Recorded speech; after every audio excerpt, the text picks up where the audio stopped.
It's the Walt Garrison Cooking Show, featuring Walt Garrison, Executive Chef Terry Sullivan. And now, here's Walt Garrison. Hi, I'm Walt Garrison, and welcome to Walt Garrison's Cooking Show. And today, we're going to try to show you how to cook the perfect steak. Terry and I have selected all the meat, and we're going to show you how to put it all together. I'm Terry Sullivan, and today, we're going to show you how to cook the perfect steak.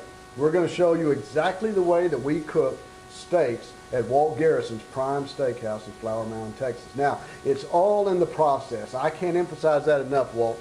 It's all in the process. It's how you buy the meat. It's the kind of meat that you buy. It's how you prepare that meat, and it's how you cook it, and it's how you finish it off. So that's what we're going to show them today. Viewing this video, I'm just going to go over it as if you don't know anything. I don't, so it'll be good. And you know, probably most of the people out there didn't know that you're a good chef yourself. Well, I cook things on the grill. That's about it. Well, that's the best way to do it. So today, you know what, a lot of people don't understand why they can go out to eat in a restaurant and have a great steak, and they come home and the guy says, I'm going to cook that steak on the grill, and they do it, and it doesn't taste the same.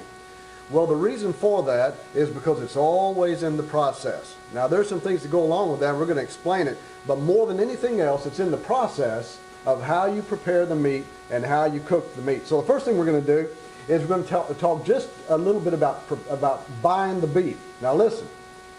If you want a good steak, don't select anything but a good piece of meat. If you can find prime beef, that's what you want to find. Now, it's hard to find that in a grocery store around the corner, but if you have a local butcher shop in your area, more than likely he can get you prime beef. Now, it's going to cost you a little bit more money, but if you want to impress everybody that you're feeding, you want to get prime beef. Listen, Walt, it's hard to mess up a prime piece of meat unless you're going to burn it.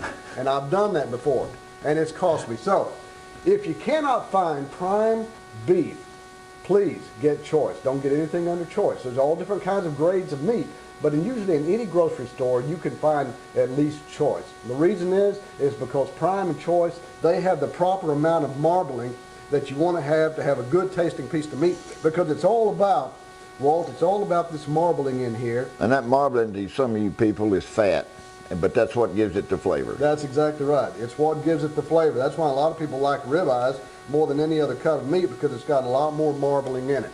All right, now, what I've done is I went to the store this morning, same store that's around your house, and I picked out 3 cuts of meat. Now, they're all ribeyes, and they're all choice meat, because more times than not, that's what you're going to find in the store.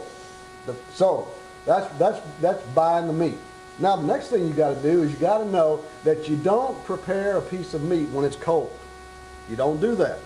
You don't ever want to cook a piece of meat when it's cold. If it's warm on the outside but cold on the inside, what's going to happen is you're going to burn the outside of that meat. All right? Mm-hmm. Because it's going to take a lot longer to cook the inside of that meat than it is to cook the outside.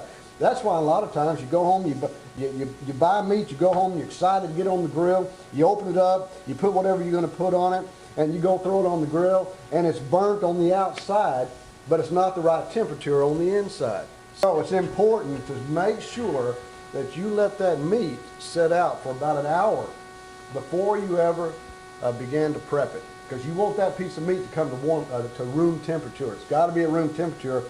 That's the first part of the process. After you buy the meat, you want to make sure that meat's at room temperature before you begin to prep it.